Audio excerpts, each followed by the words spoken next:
Hey, good morning and good afternoon, wherever you might be joining from. Welcome to our SWAN and Storm Harvester webinar, partnered webinar on unlocking the value in your pumping station and data. So today's session is really about how utilities can start turning the data that they already have into an actionable insights. My name is Zolboo Dashmyagmar, and I am the Asia Pacific lead at SWAN. So for those who may be new to SWAN, the Smart Water Networks Forum is a global nonprofit dedicated to advancing the digital transformation across the water sector, drinking water, storm water, and also wastewater networks globally. And we bring together utilities, technology providers, industry leaders, and regulators to share knowledge and also accelerate the adoption of smart and data-driven solutions. Before we dive in, just a quick note that our SWAN annual conference will be taking place this June in Tampa under the theme of adapting your digital journey. So it's a great opportunity to connect with regional and also global smart water community. And it will be great to see some of you here there as well. And today's session is part of our Insights as a Service series where we partner with our members to share the practical insights and case studies with the smart water community. So we're bringing this in collaboration with StormHarvester. So just before we jump in, just a quick couple of logistics. If you have any questions to the speakers, please put them in the chat throughout the presentation, and myself and Shayna, my colleague, will be gathering them to address it at the end of the webinar. And we will also be sharing the both recording and also slides to everyone who registered at the end of the session. So now I'm very pleased to invite our speakers of today. I'll give the floor to Gus Thiele and also Levi Lee, and I'll hand it over to you guys. It's so great to have you. Fantastic. Thanks so much, and welcome everyone to the webinar. Really excited to run through some bits today with you all, between myself and Levi. I'm just going to share a deck here from my side. So yeah, okay. Welcome everyone to the webinar. Really looking forward to the next 35 minutes or so. Levi and I are going to really try and focus here in the next 30 minutes or so on effectively a different way pump station data from sewer networks can be used. That's going to include some really cool kind of real world examples, some case studies on sort of higher level impact across the whole network across a number of years. But ultimately, it's about how we can use machine learning to get more accurate, earlier and fuller information on what's happening at sewer pump stations, in particular, that type of asset, hopefully using the kind of data that you've already got. So that's really the premise here. So using the SCADA and existing information that a lot of you, from a utility side at least, will have already. Start with a little introduction of myself. So I'm Gus Thiele. I'm the Regional Director for StormHarvester in Australia and New Zealand. I can see some familiar faces on the call, which is really nice. So a lot of you will know me already. My responsibility is for that region, so Australia and New Zealand with StormHarvester. I've spent around 8 years now in sort of smart sewer very specifically. A lot of that time on sort of manufacture, so making level pressure and flow sensors and ultimately installing them in sewer networks. And more recently on the analytics side with StormHarvester. I relocated over here to Australia with my other half to Brisbane around a year ago today. So yeah, really enjoying being over. And with that, I will pass to Levi. Hi, yeah, I'm Levi. So I've been in the water industry for about coming up on 11 years now, primarily with Yorkshire Water for about 8 of those years, where I started off as operations, getting in the nitty gritty, running the treatment works, pump stations, CSOs, all that good stuff, and then worked up to be pollution incident management in the control room, and then joined StormHarvester coming up on 3 years ago, where I do account management, looking after some of the key contracts in the UK. Thanks, Gus. Fabulous. Okay. So like I said there, today's all about the pump stations, and really what I would say, talking through kind of the art of the possible in terms of what we can do with that data. I think I said there a second ago, most of you will be familiar with, and I suppose I'm working from a basis here with Levi, that most of you will be familiar with kind of more traditional SCADA systems and kind of basic monitoring of pump stations, rising mains, ERS and storage tanks, those types of SCADA assets in sewer networks. And like I said, today we're really trying to go, what else can we get out of that type of data that's in those systems and effectively extract through machine learning, which is really what we do at StormHarvester. And that's a nice kickoff here as a really super quick intro to us as a business. We're going to try and get through the intro fairly quickly here so we can show you guys some real examples, because I know that's more interesting. But I just want to give, especially for those of you that haven't heard of us, a little bit of an idea of what we do and who we are. So very much an AI company at the core, and really our core value actually is kind of several patented machine learning algorithms for analysis, pattern recognition, and data cleansing that we've built in-house and kind of own and operate internally. All of that is absolutely specific to sewer.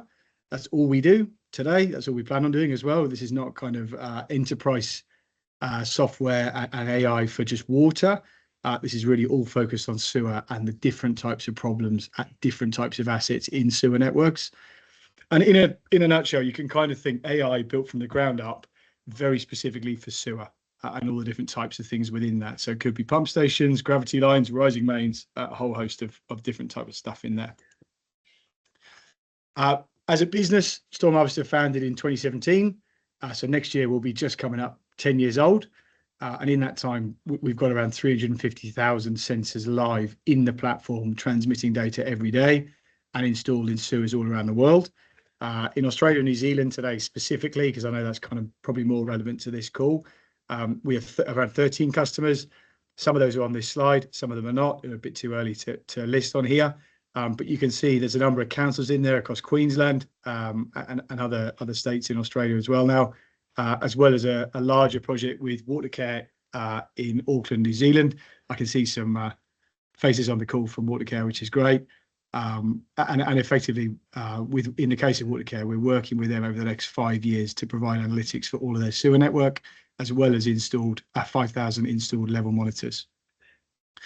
We also work with a number of other large distributor retailers in New South Wales and Victoria. Like I said, a little bit too early probably to list those on this slide. And then outside of ANZ, we actually work today with every UK utility. Our HQ is in the UK there. That's where the business started. And that is kind of operationally as well as through their planning team. So outputs from StormHarvester are going into those utilities every day. And many of those will have over 40,000 sensors installed in their sewer, as well as thousands of kind of pump and more SCADA type assets as well. StormHarvester ultimately is a platform that you can log into, just so people know, and we're not, it's not too abstract what we're talking about here. And within that platform, which we're going to show you today, we do a whole number of different types of analysis.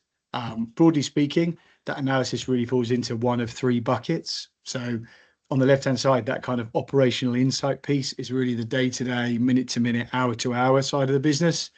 Generally, that's about generating alerts and alerts that are early and accurate and not sort of bad, noisy type alerts as well. That could be for gravity lines. That could be for treatment plants, pump stations, rising mains. Today, we're really going to focus on that top left bucket, pump station alerts in that operational insight piece. Just for context on StormHarvester, you've also got a more central bucket there around asset planning information. So typically kind of hydraulic model validation, ion identification, and that would be more for those planning teams in a utility context. And we also partner with a business called Hydro Digital around specifically smart network control. So that gives a bit of a flavour there of what we do as a whole. Like I said, we're going to really focus on that pump station alerts in the top left here today. So what do we do at pump stations? I've kind of thrown some buzzwords out here. I've said we're an AI business. We do all this stuff in the sewers. I want to be kind of specific here versus that map where we're talking about pump station alerting on what we're actually doing. So the kind of solution we settled on from a StormHarvester side here really is not dissimilar for those of you that know us from other applications to what we do. So we're talking about combining measured data inputs from the pump station, and those are the kind of top left buckets here as inputs that are in green. So it's really the stuff that is generally in SCADA and available. I would say that list goes from top to bottom in order of availability. So very conscious that a lot of pump stations will just have pump on off. Some of them will also have wet well level. A smaller amount of them may also have pressure, and an even smaller amount may have flow. So we're kind of working from the top as a minimum and then working down if it's available. But as a minimum, just need that pump on off piece at the top. And what we're doing is we're taking that measured data and we're combining it with a whole load of environmental stuff. So you can see some of that on the bottom of the slide there. So hyperlocal rainfall, which is just the rainfall at that site, the groundwater level, the river levels, the sea levels, any kind of environmental factor that we think could affect how that asset behaves. So in this case, a pump station, we will bring data in for that specific asset. So where that is in the network. And basically what we do is we take that measured stuff and we combine it with the environmental stuff, i.e. what's happening at that site, and we run that through a machine learning engine, and that's the bit that's kind of purpose built on our side. And what that does is, as an output of that engine, we get a predictive model for that specific site and how it behaves versus the environment at any point in time, because we run all this environmental data and measure data in. So we know how that pump behaves in the middle of the wet season versus in the middle of the dry, versus it's dry and we had a big rainy event, or we had a cyclone pass through on the week, whatever it might be. We've built a model that's reflective of that and how that asset behaves. What we then do is use that model to effectively alert. And you can see on the right-hand side, there are a whole, there's really a ton of different alert types we run for pump stations. That could be based on a whole load of different stuff. So that could be more about pump efficiency, wet wells high, blockages, and Levi actually, rather than me talk through here, we're actually going to show you some real examples of where some of those alert types have triggered, so you can get a better flavour for what they are.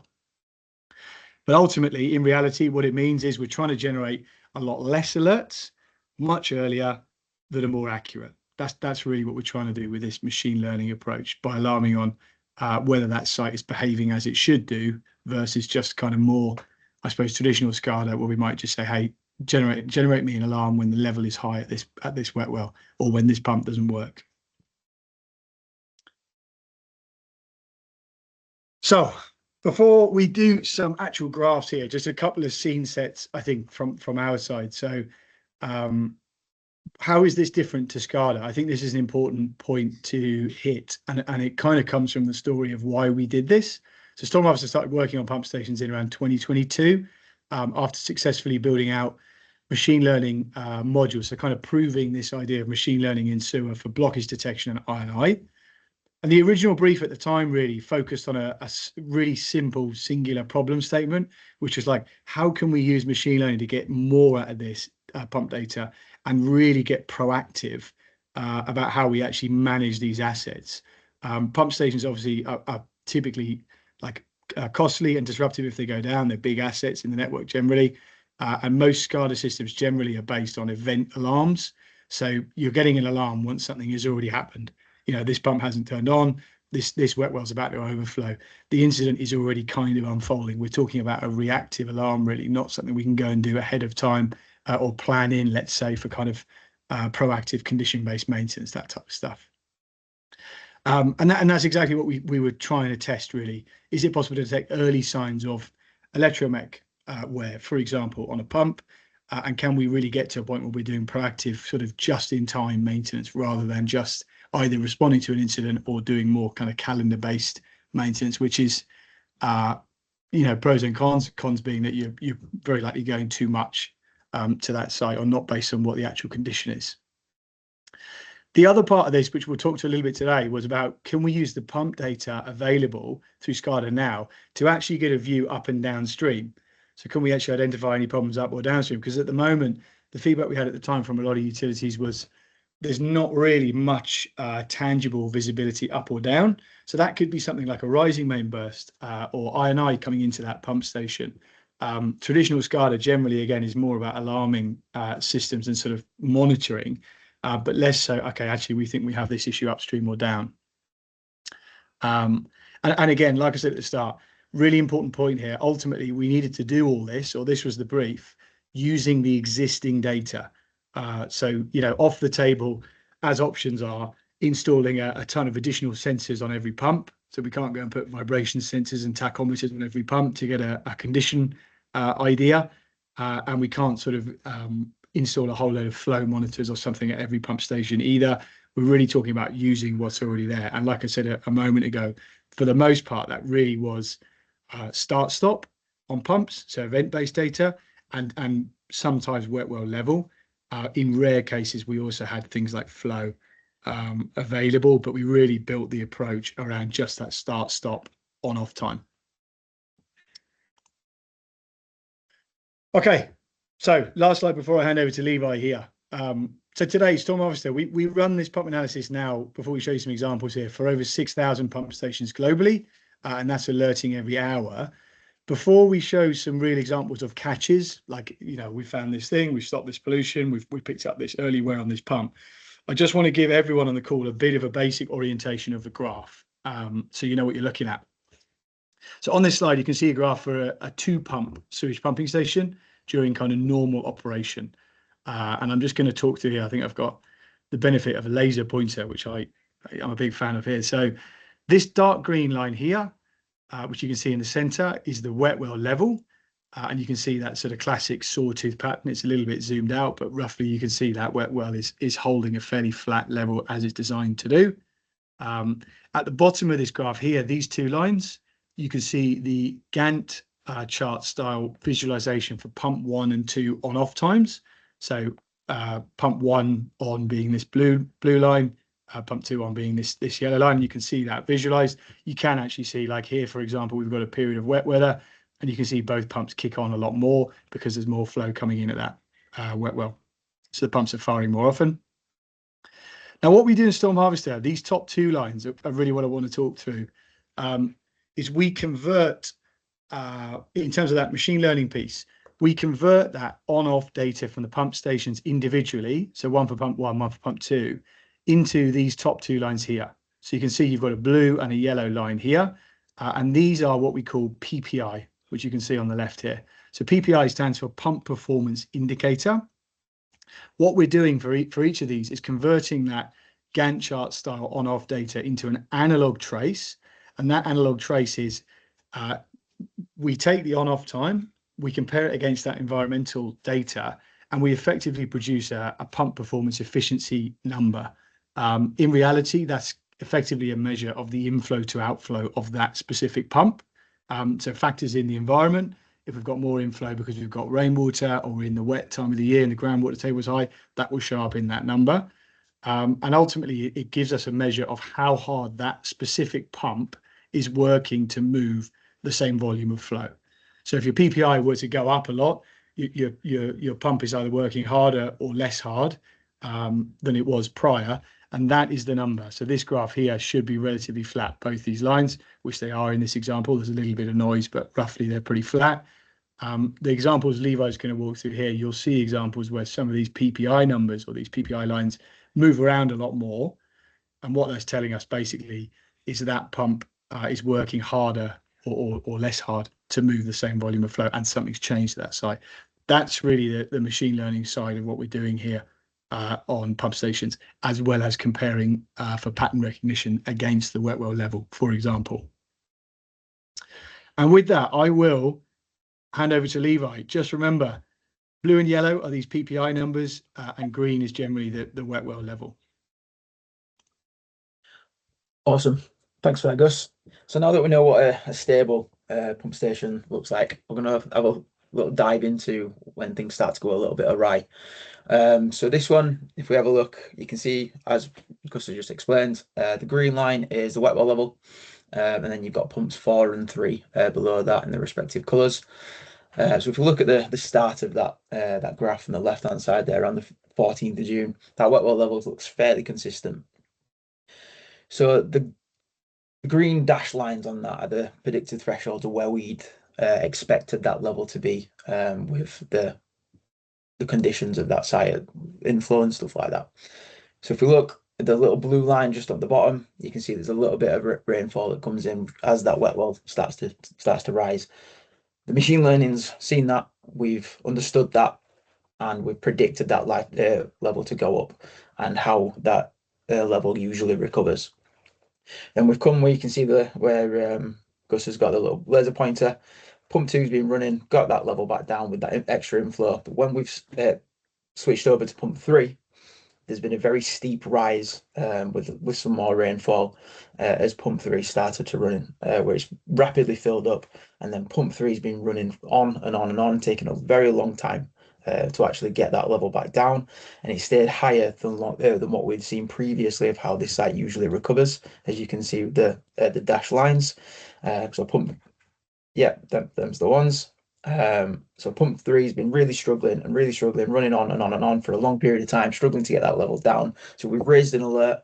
The utility sent out the operators to go and have a look, see what's happened. They've lifted the pump, actually found a very large rag block, as you can see in the photos, and a traffic cone sticking out the bottom of it, which definitely shouldn't be there. And then if you carry on further to the right of the graph, you can see that after they've removed that, everything goes back to normal where it should be, and the performance is restored, which is a really good intervention. So on the next slide, please, Gus. So on this one, so we've seen how wet well levels, we can get insights from that. So what happens when the wet well level doesn't change? How do we get the insights from these sites? And so we're going to have a look and dive into the actual PPI that Gus has just explained to us. So with this one, we can see that the wet well level stays really quite consistent throughout the entire time on this graph. And then if we look at the start of this graph where the pump PPI is, it's really quite narrow and really quite tidy with them thresholds, what we'd expect to see, which is really good. It starts to veer up a little bit where the pointer is. So it's starting to take, both pumps are starting to take a little bit longer than what they have done in the past to where we benchmarked them. That gets gone back down a little bit, which is great. The rainfall then comes in, but there's not too much differential around that where the pointer is at the minute, which is good. You start to get around the 5th of July, a jump up on pump 2 with that rainfall, and it never really seems to recover since then. So we started to raise alerts on pump 2. Then you start to go a little bit long, but a few more days later, pump 1 starts to do the same thing. So we've started raising alerts on pump 1 as well.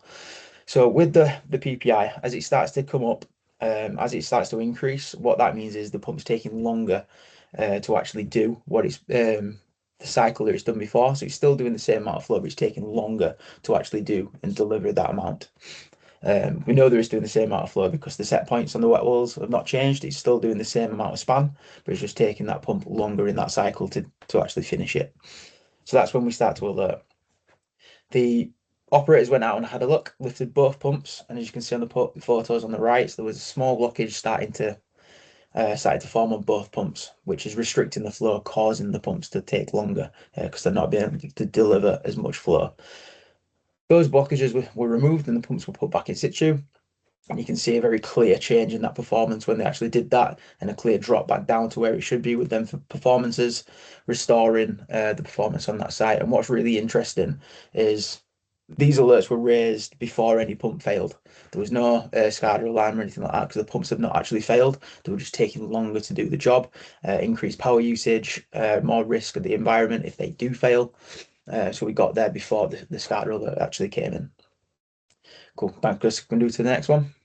I think that's really cool. Levi, the only thing I'd add here, just to back up what you said there as well, is that SCADA trace for the wet well level is still pretty flat there consistently. So despite the pump showing that it's losing efficiency, actually the wet well's pretty solid. So again, kind of back to the brief on SCADA data, we're looking for something extra here.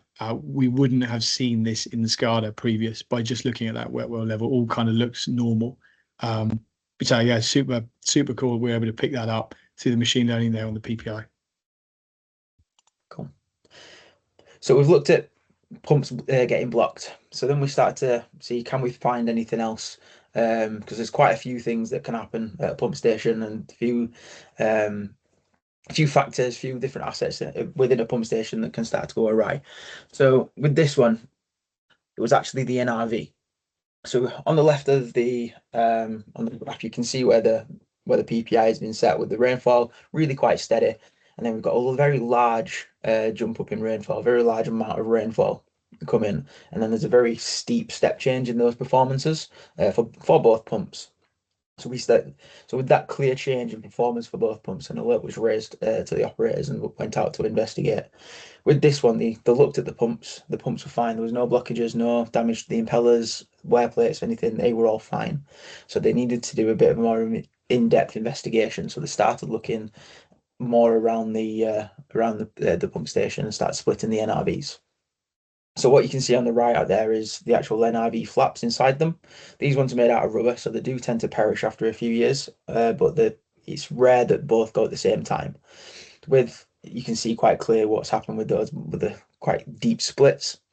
So what's been happening with this one is when one of the pumps has been running, it's been pumping a percentage of that flow up the rising main like it should do, but a percentage has been going back into the wet well via the other pump because that NRV has been passing because it's not getting a full seal with that flap like it should do. Usually we see that on just the one pump, but it's quite impressive that we've seen it on both of them, but we can pick it up on both as well. When we see it on one of the pumps run times will increase, but because we've done it on both pumps are passing around, so you can see it with both pumps. They went out and they replaced both flaps on both pumps, and the very far right on that graph, what you can see there is the performance came back down to where it should be within them thresholds. And if you compare from where it were before we alerted, the performance is actually better than what it were before. So we've added a significant improvement of the efficiency of that site, which is a great success. Again, this is no alerts from SCADA, no changes in wet well levels, none of the pumps had actually failed. It's just the efficiency of that site had decreased. We went down and actually found what that was and reduced that risk of asset maintenance, asset downtime, and risk to the environment. Thank you. So we've looked at different issues within the pump station. What can we do beyond that? So we started looking, can we pick up anything past the pump station and the rising main? So with this one, it's quite interesting. So you've got that PPI level that's looking fairly quite normal within them threshold, which is great. And then we come to just after the 4th of September there, where that pink triangle is. That PPI starts to drop off and become really, really narrow, really, really quite tight. So what's actually happening there is the pumps are taking less time to do the cycles than what we usually expect.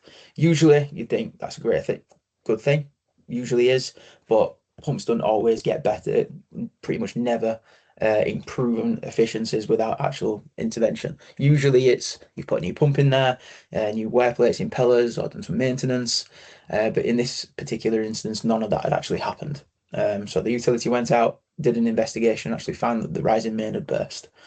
From the photos you can see there, were quite a big one.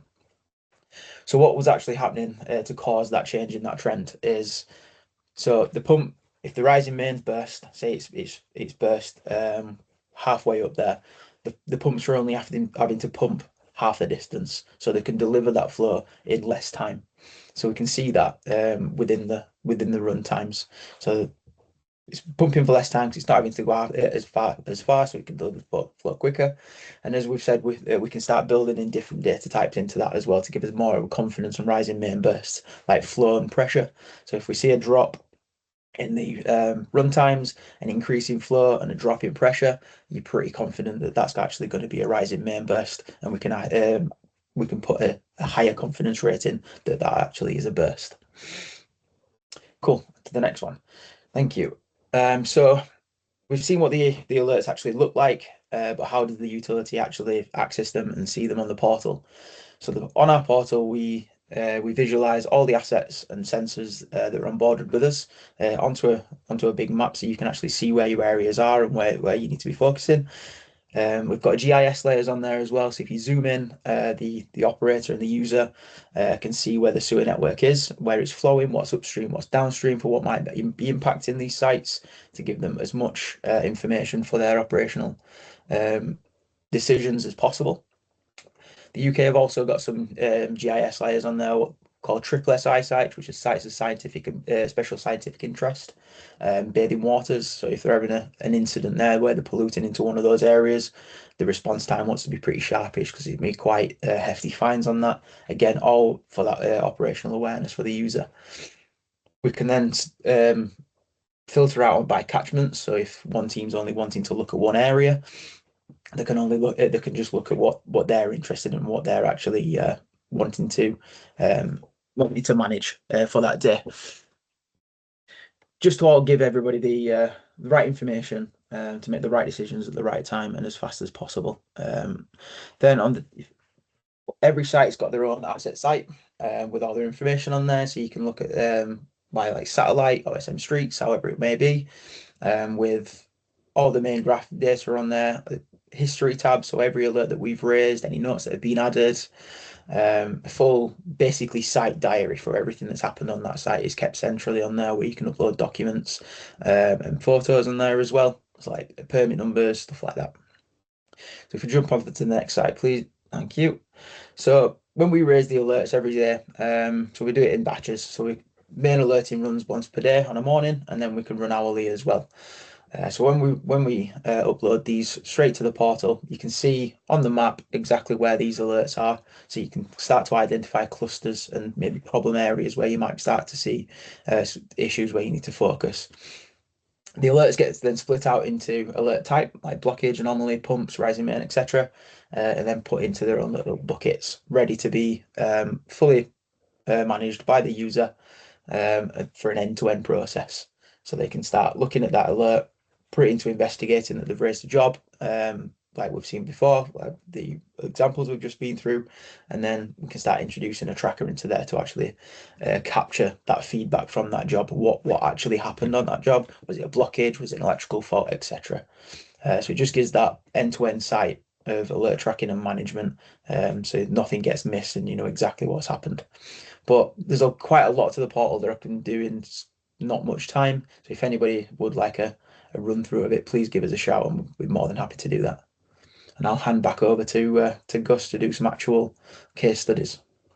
Awesome, Levi. Hey, that was super interesting. I agree with you. I mean, if you think back to that slide I put up near the start of all the different alert types, we could effectively do 3 or 4 of those types of slides Levi did there for every one of those types of alerts. So we've just picked out a few here. But to Levi's point there, very happy at any point, if anyone interested in this, we do have a demo environment of one of our larger customers in the south of England, Southern Water, I'm going to talk to now, with the portal actually as they see it every day. So very happy to demo that to you. You can actually go and, you know, we've got the privilege of being able to go on there and show you, hey, these are the pump alerts they actually got today as of live data. This is their actual pump stuff. So very happy to organize that afterwards. That would be a privilege to show anyone. Just let us know. Okay. So the last bit of this webinar, what I want to focus on is, okay, where have we actually done this? And what were the results, which are obviously is an important part of this whole idea. What we talk to mostly is machine learning analysis and what we can do, but how do we apply it? How do we operationalize this? And does it work at scale with an actual active utility, all that sort of stuff? So today I'm really going to focus on Southern Water. As I said a second ago, I'm going to cover some high level outcomes for them, but some detail on the project. I'm also then going to pick up kind of very high level on a couple of other large UK utilities to make sure we're not just picking one user. So we'll have a nice kind of user group across of different results.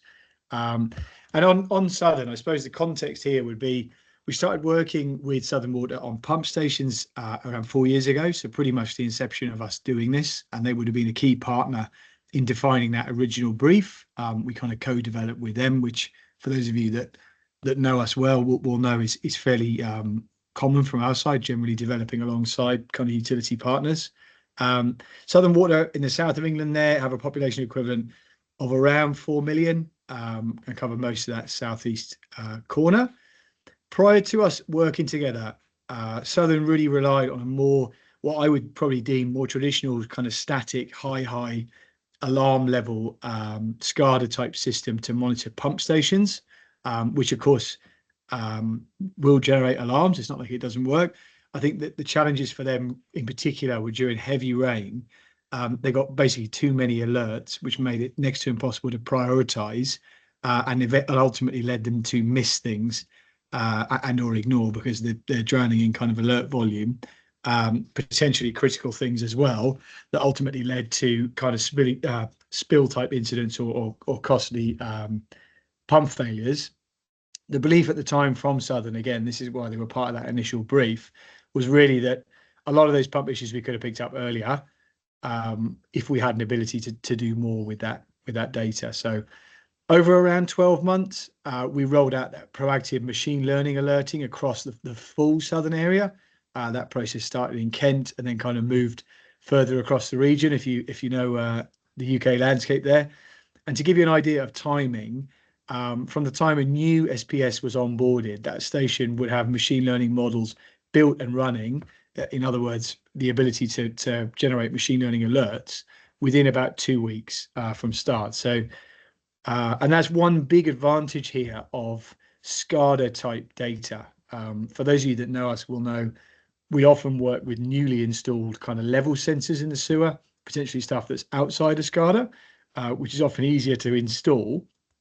The big advantage of the SCADA data that a lot of you on the call will have already is you've got a really comprehensive data history for those assets. So typically 2 years plus of measured data, even if that's just the pump on and off cycles. From our side, in terms of building models, the more data we can feed into that model, the better in terms of accuracy. So, for pump stations, more often than not, we'll have 2 years plus, which means we can build really high accuracy models quickly and early in that process as well, which is really good. Once that site's live in the system, we then held, in fact still do hold, a daily touch point with Southern Water. In fact, daily went for about a year, and then we moved to more of a weekly check-in, which still exists today. That was really put in place to make sure Southern had the support they needed. And for those of you, again, that have worked with us already, and I see plenty of familiar faces, that level of support is really core to what we do. So daily meetings with a utility for 12 months wouldn't be uncommon. And we really view that as a core part of ourselves as a company, that we partner with utilities and not kind of just offload a product, if you like. Okay, the big numbers. So 4 years on, what have the results been? So to start with, there's now over 1,800 pumps live in the Southern Water portal today. That's coming in through StormHarvester. And looking at the numbers over the last operating year, this is so through having this kind of proactive alerting set up on the pump stations and sewer network wider as well. Effectively, whilst they've had that machine learning piece running, they've had about an 88% alert hit rate. So you're talking about almost 9 in 10 alerts being genuine proactive issues on pump stations. That could be, to some of the examples Levi showed there, that could be things like airlock pumps, partially blocked pumps, upstream blockages, control issues, pump deterioration, electromech. There's really a whole heap of stuff in there. From our side, one of the beauties I would personally say of this machine learning approach is that it doesn't really matter what it is. We're just looking for that change in performance. So we're almost a little bit of a black box there. The modeling doesn't know whether it's an electromech or it's this. The modeling can just see, hey, the efficiency at this site has changed. Something's changed, which is often enough to pick stuff up very early. And that's the other thing I'd say here. So most of those alerts within that 88% kind of hit rate have been super early. So the big win for Southern operationally has been about being able to batch jobs under a kind of condition-based maintenance program in normal operating hours. And that's a big change for those of you on the ops side. I know will understand in a big way. That's a big difference versus a kind of reactive approach where we're cleaning up after an incident, potentially dealing with unhappy customers out of hours and putting a lot of strain on an operational team as well.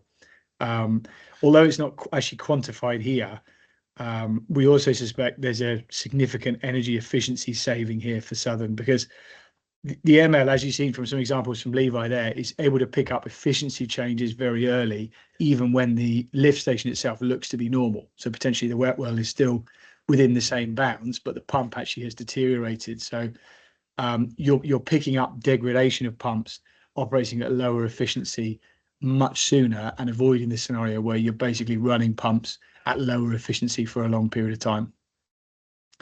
I also know from talking with Southern directly, you can hear my voice, I'm originally from the sort of southwest of England there. So they've had around a 97% reduction in alert volume. That's versus their kind of traditional SCADA. I should say that's during wet weather events specifically. And that obviously that's a huge win for us and a big proof point, I would say, for this approach.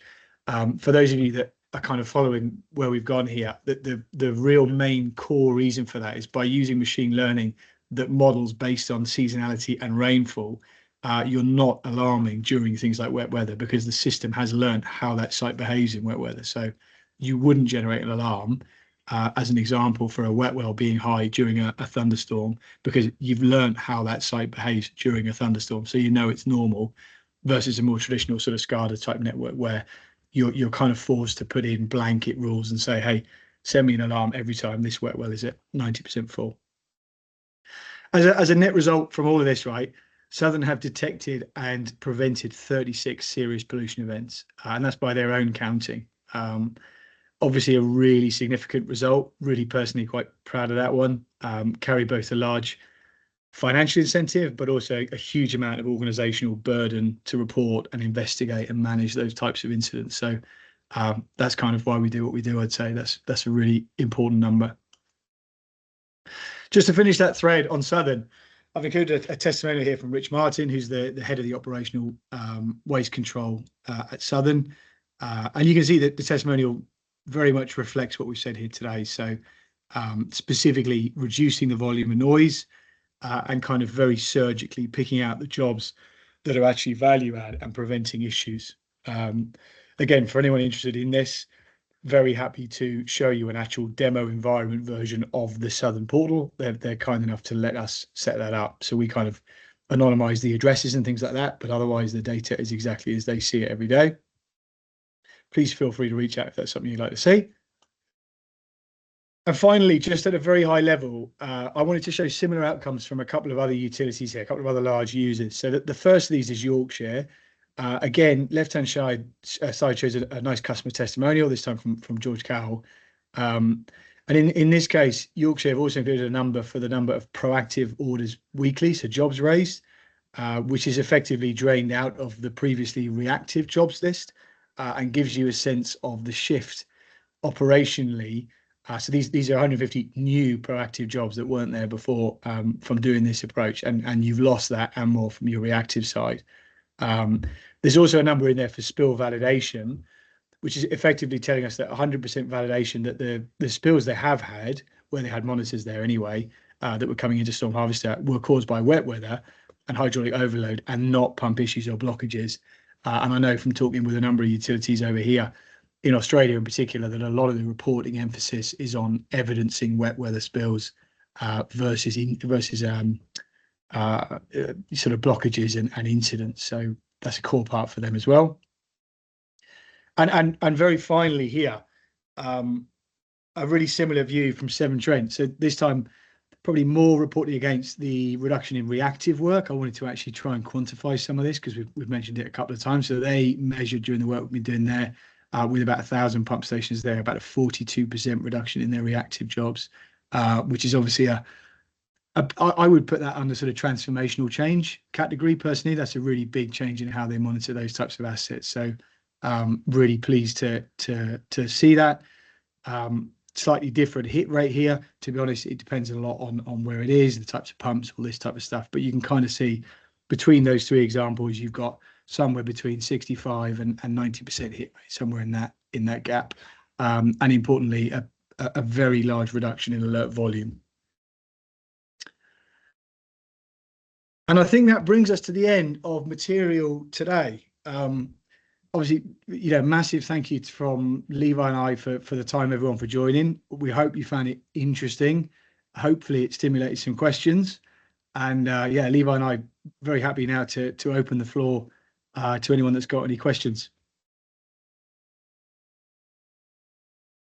Thank you, Levi, and thank you, Gus. It was very practical examples that you guys have shared with the case studies, and what you shared about like moving from reactive to proactive definitely resonates with so many of our utilities who might be joining. So for anyone, if you have any questions, feel free to put them in the chat. But we have a question from Daniel. Great question. Just to unpack a little bit. asking about what systems do you typically integrate with, both in terms of where the data comes from upstream and downstream, where the insights go to, and also whether that communication is bidirectional or one way. So, and also another follow-up question was around how much earlier anomalies can be detected compared to traditional SCADA alarms. Are we talking about a weeks ahead, or yeah? I think if I take part one of that, Levi, can you take part two on timing? Does that work? Of course, I think that's a good one. So that's a really good question, by the way. So on part one, in terms of integration, honestly, it's a whole heap of stuff, because what we end up being is a real sort of central tool where we work with partners in a big way anyway, on the operational side in particular. So generally that would be GIS for one, works management systems for two, hydraulic model type platform as well, as in we would pull out results and models from our side to validate those hydraulic models on the utility zone side. And then in terms of actual SCADA, we probably do it 7 or 8 different ways at this stage, but effectively we integrate directly a lot with SCADA historians as well. So what's that? Works management, SCADA, GIS, and there was one other in there, I can't remember now, but effectively you're talking about multi-system integration across the board, really, which often is what it takes in order to set up a tool that actually fits into the workflows that the teams are using. Very conscious that what no one wants is another system that's not really linked to anything that they've got to go and use independently. So Southern, for example, or Yorkshire or Severn Trent will all plumb in what we do into their works management system and be able to raise jobs directly through there, that then come to the second part of your question there about two-way comms, then come back into our portal once they've been cleared in Maximo or SAP, let's say, as a works management, come back into StormHarvester and close out the alerts. So yeah, quite a big question, but hopefully that answers the first part. Multiple integrations and often two-way. Cool. Levi, do you want to have a crack at the second part? Yeah, not a problem. So with how early we can detect, it's usually days to a couple of weeks before, depending on the site and like how severe the change of performance is. I know one particular example that we had with one of the utilities when we alerted on a rising main burst for them. We alerted 12 days before it actually visualized it on the ground, before they actually went and found it. They had to do, I think it was 2 or 3 actual main walks before they actually found it. So we can get up to a few days to a couple of weeks before the actual pumps start to fail. Yeah, that's great. Thanks. And Chris asked, am I right thinking that the system uses a lot of weather data? Is that a local rain weather data? So that was another question coming from Chris Farker. Yeah, that's a good question. Yeah, so we actually source all of the environmental data outside, Chris. But yeah, broadly speaking, you're right. We take in a number of weather feeds, if you like. Some of that will be through people like BOM in Australia, or other kind of more private sort of weather station or environmental, like river levels and tides, things like that. Most of the environmental data we take in, we do some layer of mesh interpolation, basically. So to be a little bit in the detail of it, maybe the rainfall feed we get off BOM, let's say, might be a kilometre square resolution. In reality, we need that to be more like a per site rainfall, because if we had 3 or 4 pump stations in the same kilometre, in reality, they probably all haven't had the same rain. So a lot of what we do, if you like, sits between receiving a more general feed. We will then do a whole load of mesh overlay, basically, to drill that data down into what we believe is more like a per site rainfall and a per site groundwater or soil saturation. And another question came from Nikki around more of like how can other proprietary IoT pump station solutions could be interfaced with StormHarvester? It's more on the integration side. Yeah, I can take that one. So to be honest, generally from StormHarvester's POV, right, we're just agnostic to the hardware completely. So we're not restrictive to any kind of provider or a particular type of equipment we're prescribed to, nothing like that. So however you guys currently have pump station, I would say there's probably a way we could integrate with that. We have done everything from SFTP to MQTT to APIs to direct connections for data transfer. So yeah, generally the actual process for that in terms of a question would be we get on a call, kind of tech to tech call, and suss out what would be a way that works for you guys in terms of infosec and security to transfer that data. And once it's set up, it's as simple as having a data feed that we run into the platform. Could be an API push, for example. Yeah, that's good to know. It's kind of like a going back to the basics of, for those who might be thinking like, do we even have the right data? I just kind of wanted to ask, like, can this work with just the pump run data, or what data do utilities need to provide? Kind of going back. That's exactly it. That's a really good question. So I tried to get that across here. So at the core, that PPI number, that pump performance indicator, all we need to effectively build that through modeling is the on-off data per pump. That's it. So we designed that very deliberately because when we started working with utilities, take Southern Water for example, that really was what was available across the board. So there's a lot of stations where that was the only thing. Some where we also had wet wells, some where we also had flow, but the commonality was that on-off data. So that really is it as a basic. Any other data streams we can get in, so wet well level, flow, pressure, effectively helps us. We can factor that data into the same model. So your accuracy of your model goes up, but importantly, you don't need to have it as a basis. It really is just that on-off data. Yeah. And kind of like going into like garbage in, garbage out in terms of the data itself. Some might be thinking that maybe our data isn't perfect, that might not work for us. So maybe what happens if the data quality is poor or missing? That's a really good one. I mean, Levi, I don't know if you want to chime in on that. I've certainly got 2 cents, but I can leave you to have a go at it. Yeah, sure. So it's only good as the data that we get. So we need consistent, reliable data to actually give consistent, reliable predictions and alerts for this. So if we're getting sporadic data which is missing, we've got like long chunks of missing data where it's had maybe comms issues and stuff like that. If we've not got that data available to backfill, we can't do any retrospective analysis on it. So it's basically going to be missing chunks of data that we've got no visibility of. So we do need reliable, consistent data to be able to actually calculate the performances. Have you got anything to add there, Gus? Yeah, I mean, the only thing I say is absolutely true what Levi said there. Ultimately, you need good data coming in. We are obviously, we do live in the real world as well, having done this at significant scale. So we've got something like 350,000 of these in the portal now in terms of individual sensor endpoints. Data is not always going to be perfect. So there's a whole host of, if you like, sort of buffer layers within StormHarvester. So any data we get, part of the machine learning is actually going through that data and looking for exclusion periods of bad quality data, which we would then flag to you guys, but also make sure we keep out of the modeling process. In the portal itself as well, you've then got a whole load of alarm types outside of kind of, we think this pump might be airlocked, more in terms of this data doesn't look right. So we flag it very quickly if something goes wrong.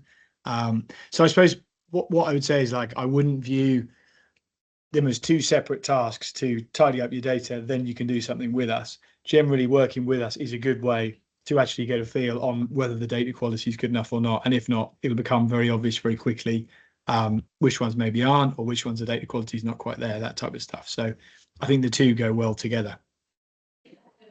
Right. Yeah, we've got a couple more questions before we wrap up. So Dylan Cameron asked, are these scenarios where PPI gives misleading results? Who owns the data? Who owns the data? Pretty easy one. That's always utility property. So be really clear on that. StormHarvester don't own it. It's very much you guys' data. And in the same way as you guys own it, very happy to send it back out. So it's freely available to come back out, even transformed as well. So we often run APIs out the other side of StormHarvester. So we talk mostly integration into us. It goes the other way as well. And we work with a number of customers that do that now. In terms of misleading results, Probably could do with maybe a little bit more context on that one. In what kind of sense do we think, unless Levi, you've got a sort of a thought on what that might be leaning to already? The only thing I could think of is pump philosophies and how the actual site runs. Because how when we set up, we pretty much assume that it's a one-to-one rotation. If there's different philosophies of how it can, how the actual runs like VSDs, variable speed drive pumps, they can throw off the calculations of how we calculate the performance a little bit. So in them situations, we just need to know how that site actually runs so we can build it into the model. That's probably the only thing I could probably say about misleading results, because it is just hard data and we're just calculating from the actual run times, unless you've got any more, I guess, detail to that. Right. Yep. Thanks. Another quite interesting question from Chris again, primarily on when the system detects an event, is it primarily flagging that something looks unusual and prompting a human to investigate first, or can it actually indicate what the likely issue is using the machine learning? Probably Levi, I'll leave you to have a go, but I'll flash up that slide with the different types of alerts, which might be a good prompt for you.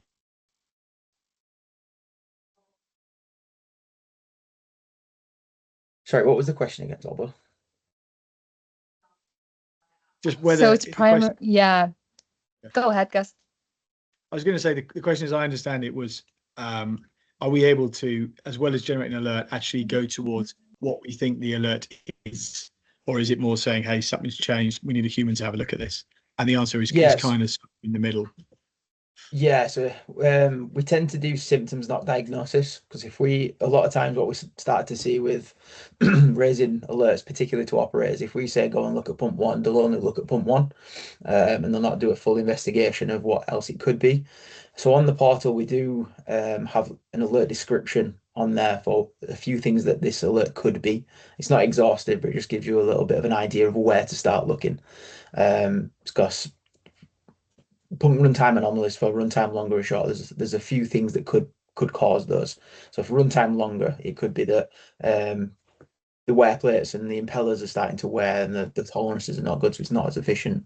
It could be a soft blockage that's forming. There could be a restriction in the main. There could be the passing NRV that we've seen. There could be quite a few things that could actually impact that. So it's harder for us to actually say, yeah, this pump is 100% blocked, when it could be the other factors that are in there. But we just give you a little bit of a description of this could be hydraulic overload, it could be block pump, it could be X, Y, and Z. So yeah, we do symptoms, not diagnosis. That's right. Yep. Good I know question. we're nearing the questions. A lot of great engagement and questions from the crowd. And another one from Steve Carney. Hi, Steve. Good to see you here again. How does the user interface alert system look if you have also got a main hall level sensor program working in parallel in the platform? Yeah, hey Steve, nice to have you on, mate. Yeah, it's a good question. I think, Steve, probably your question is coming from a sort of clustering POV, so upstream, downstream. So short answer is you would have an alarm on both sides. So you'd have an alert on the pump station, as in a proactive machine learning alert, as well as the manhole.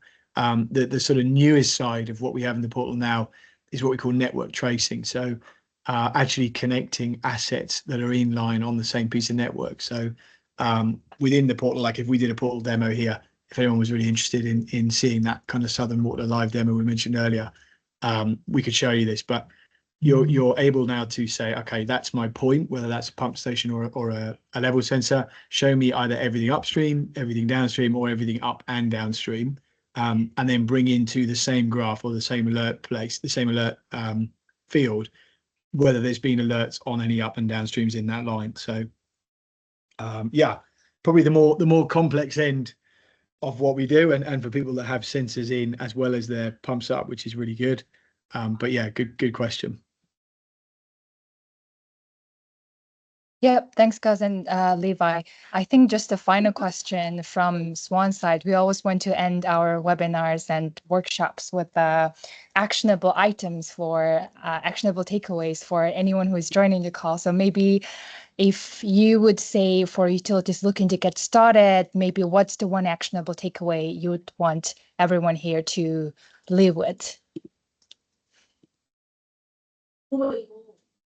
That's a tricky one. I mean, selfishly, I would say reach out to us and have a chat, and we're very happy to show you what we set up here with Southern Water. But I think probably the actionable takeaway would be have a look at the available data you would have across the board on pump assets, let's say. Right. With today in mind, that actually with a fairly low amount of data, you would see Trav pinging in there as well. Yeah, with probably less data than you think you would need, you can probably do quite a lot. That would be my actionable takeaway. Levi, what about yourself? Yeah, I think Travis has just put a really good point in the chat there of takeaways. Don't hold off for the perfect data. Let's have a look at what data you've got and let's see what we can do with it. Yeah, sounds great. Great insights. Yeah, so I think with that, I want to thank everyone who joined the call today, and also a special thanks to Levi and Gus for partnering with us and sharing your experiences, such a great case studies and your experience that you've shared with us. So we'll be sharing the recording and slides with everyone shortly. To your registered emails. And if you want to continue the conversation or if you want to have any questions, feel free to reach out to me or Gus and Levi. And yeah, thanks again for everyone. We hope to see you maybe in person or during our webinar in our next SWAN event. So see you guys. Thanks, Gus. Thanks, Levi. Thanks very much, everyone. Thanks, guys. Really Thanks for your appreciate the time. See you soon. Bye-bye.